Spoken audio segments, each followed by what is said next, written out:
Meron pong isang eksperto ang nagsabing kailangan mo daw pong mabuwang para isipin na mas magandang investment si Bitcoin kaysa kay XRP ngayon. Yan, ang linyang ito ay mula po kay Ginoong Eduardo Farina. Siya po ang founder ng Alpha Lions Academy. Isa po siya sa mga nangungunang crypto educators sa Europe at ngayon ay pinapainit niya ang debate kung sino nga ba talaga ang mas magandang pag-investan ngayong panahon na ito, kung saan ay si Bitcoin nga ba or si XRP. Ayan po ang siyang ating pag-uusapan sa video na ito, pero bago po tayo magpatuloy ay pakibasa na lamang po muna ang disclaimer dito sa ibaba ng ating screen. Ayan, bakit nga ba sinasabi ng ilan na mas magandang investment daw si XRP kaysa kay Bitcoin? Ayan, ayon po kay Ginong Farina, hindi raw makatwiran ang isipin na si Bitcoin pa rin ang pinaka-worth it na investment sa ngayon. At bakit? Kasi si Bitcoin ay nasa $106,000 na ang kanyang presyo.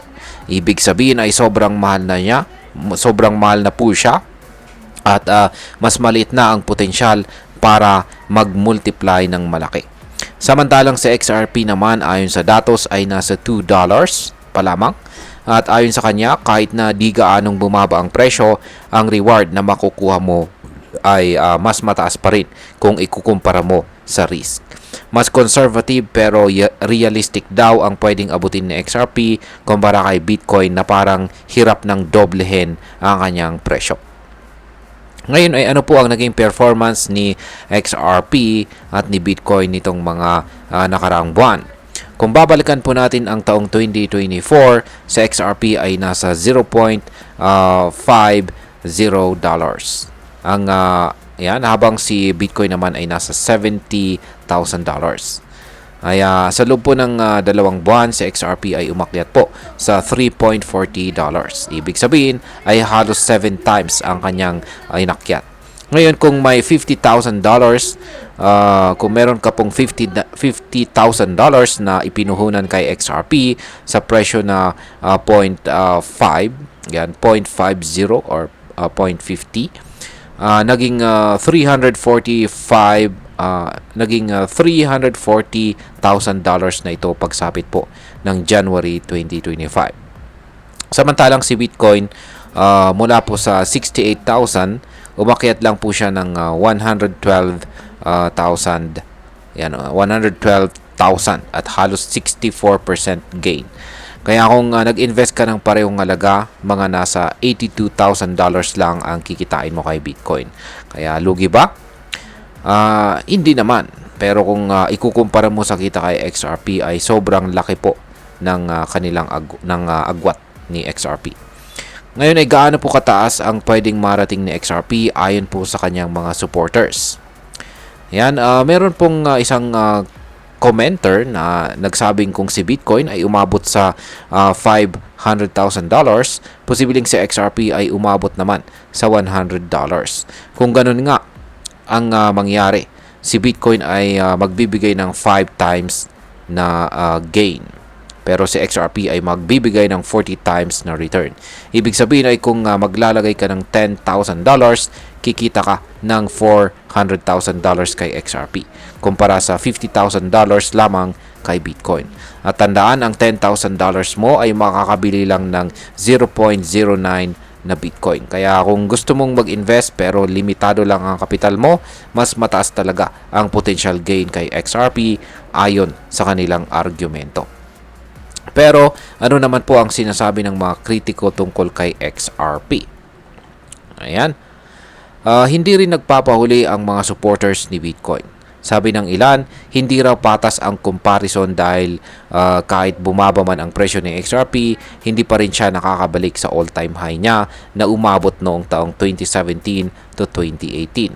Samantalang si Bitcoin mula $20,000 noong taong 2018 ay umakyat na ng higit $112,000 ngayong 2025. Kaya ibig sabihin ay consistent po ang growth ni Bitcoin kahit papaano.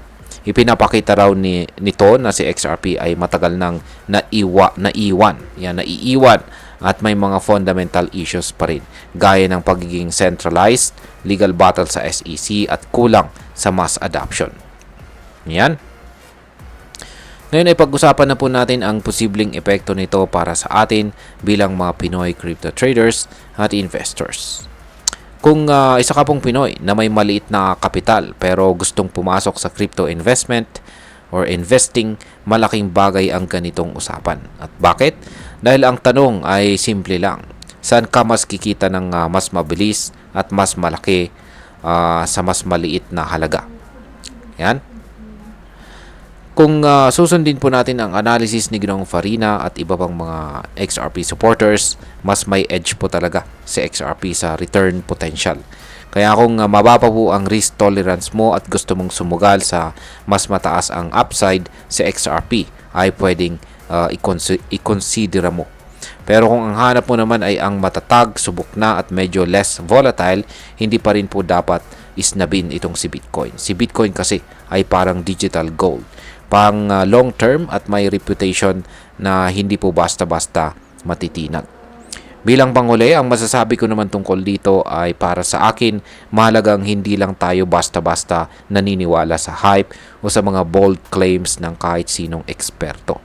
Oo, maganda po ang performance ni XRP nitong nakaraang cycle. Pero hindi ibig sabihin nun ay guaranteed na ganun din ang mangyayari sa susunod. Tandaan po natin, wala pong kasiguraduhan sa crypto. Ang isang coin na tumaas po ng 7 times ay pwedeng bumagsak ng 90% kinabukasan. Kaya mas mainam pa rin na gumawa tayo ng sarili nating research at higit po sa lahat ay mag-diversify. Hindi lang dapat puro XRP or puro Bitcoin. Gamitin natin ang parehong coin, depende po sa ating strategy. Kung gusto mo ng mabilisang galaw at mataas ang risk appetite mo, pwedeng si XRP. Pero kung gusto mo ng pangmatagalan na mas steady, si Bitcoin pa rin ang hari ng crypto. At ayun, hanggang dito na lamang po tayo sa video na ito mga ka-crypto.